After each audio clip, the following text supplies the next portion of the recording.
I know it's just a trauma response, but I need someone to tell me if I'm crazy or not. You're definitely not crazy for thinking so, because you're right, it is a trauma response. The first time it happened with your sister and then your best friend, of course anybody in that situation would think that your boyfriend would be the same way.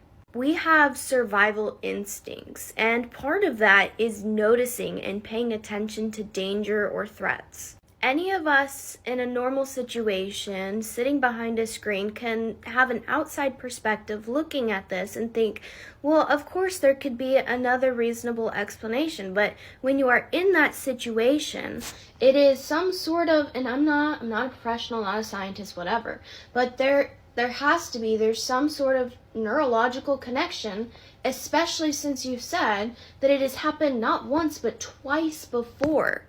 Nothing in your life has proven you otherwise, especially when what ended up happening was basically worst case scenario.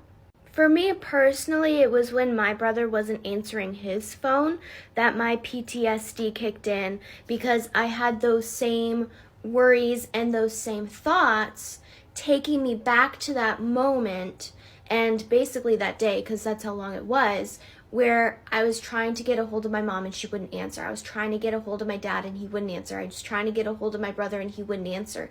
Being in that situation is something that you're never going to forget.